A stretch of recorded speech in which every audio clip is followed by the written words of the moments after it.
Hi everyone, hope you're doing well from wherever you're watching this channel, depending on the time zone.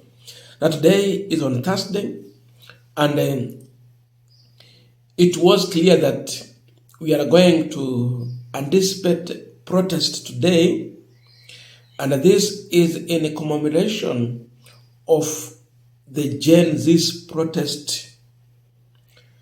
You remember the first protest organized by youth who were peaceful, holding a Kenyan flag, a bottle of water, and a placard, protesting against a finance bill which saw the youth storming Parliament and the Senate.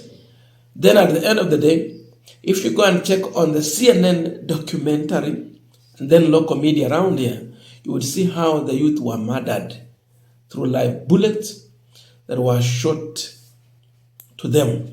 Even in some instance, you would see people running away from the police and they're being shot right at the back. Na hii haistahili, kama unatoroka haifai wa kupiga risasi kwa mgongo. It all happened. So there is a commemoration today, just remembering those who died. Remember, parents lost their children. We've lost our brothers through that. We have some people who suffered and they're still nursing serious injuries. It is a day to remember these people today. When I look at that and how it is being packaged, it reminds me on the Sabasaba. Up to date, we still commemorate Sabasaba Day. Raila Odinga is no more, but he was the one leading that commemoration of the Sabasaba anniversary. He's no more. And we all remember, Sabasaba is an incident that happened in July 17th, 1990. Very significant historical date to commemorate the watershed pro-democracy protest of that day. This was the protest of second liberation that wanted to see Kenya moved from one-party state of dictatorship to multi-party state of democracy.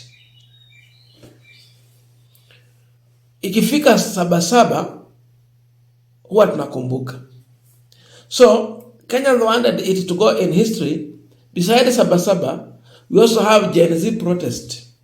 That we have to remember that a protest that forced even the president to return a finance bill back to the parliament after members of parliament had voted for it. So when I compare, I see this is something that again should go in our history, but the government does not want this to happen. And then we ask the question, if this current regime does not want this thing to happen, then who killed Gen Zs?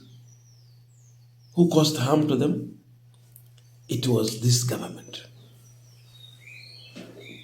How are they stopping this? Take the incident of Kisumu, where organized government protest taking place at Kisumu CBD, protesting against a planned protest. People want to protest today. In fact, it's anniversary. So they just want to have a procession, peaceful procession, not demanding for anything, but justice for the victims. Then you go and organize another protest right in Kisumu, where many people also died, to counter an intended protest. Yani serikali imeamua kuingia maandamano, kusimamisha maandamano. Sisi kama watu wa ODM tumesema tunaungana na serikali na tunataka tufanye kazi ngapi? Moja. Hiyo ndio maana tunasema maandamano imeisha na wakati. Kwa sasa saa hii William Ruto president wa inchi anatengeleza inchi, ama sisi tunataka tuharibu inchi? Sisi tunataka inchi tengelezwe. William Ruto president anafanya kazi mzuri. Mimi nitaongeleza maneno ingine inasumbua kiliro yangu. Nitasema hivi, wewe kama unajua uko kwa parliament, tii sheria ya parliament, enda kwa parliament, rudisha inchi, maisha ya wananchi chini. Nasema hivi babu, enda kwa parliament, mwambie parliament peleka motion ya watu wa wananchi wakate musara yenyu. Mimi nataka wakate musara ya wabunge. Sawa. Wacha niongee moja. Wakate musara ya ministers. President wetu ikuwe na kazi rais. Pesa inatumika sana kwa inchi. Wengine wanaiba.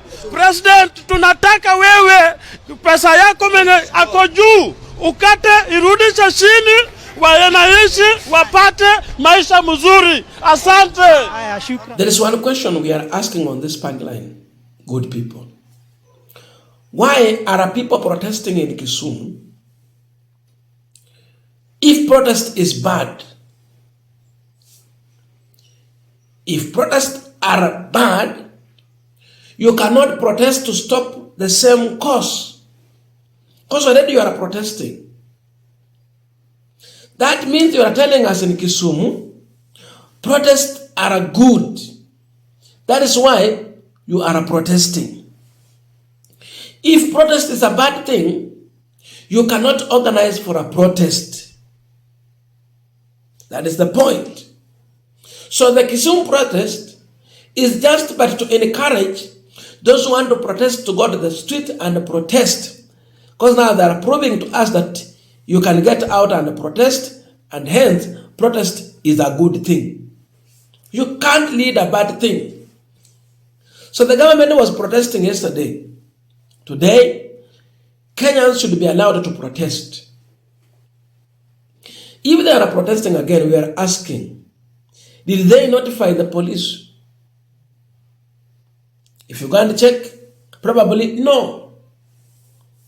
And if so, then why would the same government plan to stop, disrupt, cause mayhem during a protest today?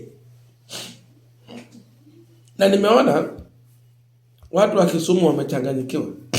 There is something I want you to understand here. Not everyone in Kisumu is supporting this protest. No. There are a few people selected, paid, and instructed to do what you are seeing happening on the street. To create a perception that Kisumu and Luo people are not interested in protest. No. These are just but a few people. To create a perception. But I can tell you, just like in Western, Nairobi, Coast and elsewhere, Kisumu is ready for protest. The only thing will happen is just to use these people who have been hired yesterday to lead that protest, to stop a protest, now for today, to turn into goons who are going to disrupt peaceful protest, who are going to rob people on the street during protest, who are going to disrupt business. So if you are looking for goons who are going to steal, cause mayhem, disrupt business, focus on the people you saw yesterday. Wamebeba plan cards. Kama uko na shida, peleka mswada bunge. Uhuru wivu ya nini? Wanasema Uhuru ndiye anafund maandamano. Nyanza for peace. There's so many things there. No maandamano in Kisumu. Kisumu say no to maandamano. Tunaenda kazi sio barabara. Kisumu tunataka amani na maendeleo. Tuna press maendeleo sio maandamano, sio tena barabara. Hatutaki uharibifu tena. So many things. And of course, when you look at those flyers, placards, the brandings, it is costly. No one go to the street with all those brands using their own resources. No. They have been funded to do what you are seeing happening on the streets. Someone went and printed all those items.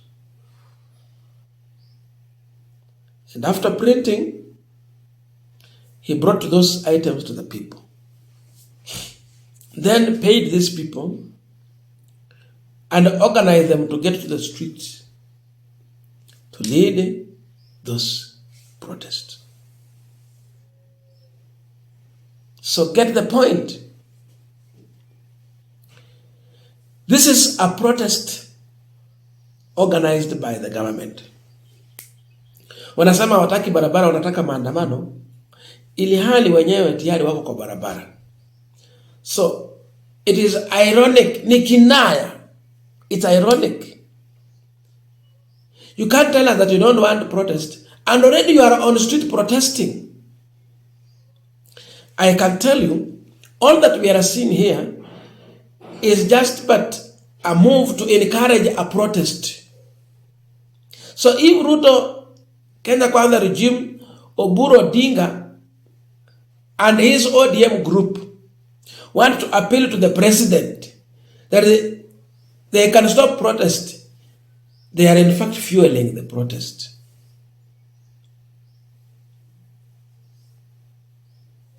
And there is one point I'm driving here.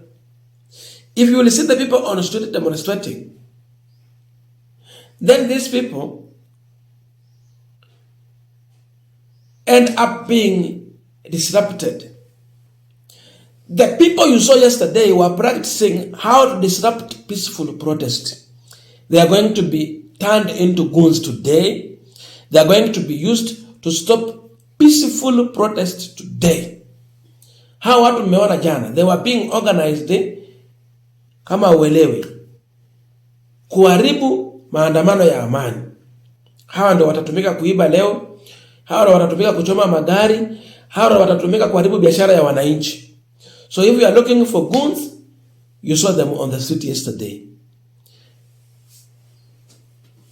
The government is doing all this because they don't want the public to remember how they killed the youth, how some youth are still suffering, and the compensation that never took place as Raila was pushing through the 10-point agenda in the broad base.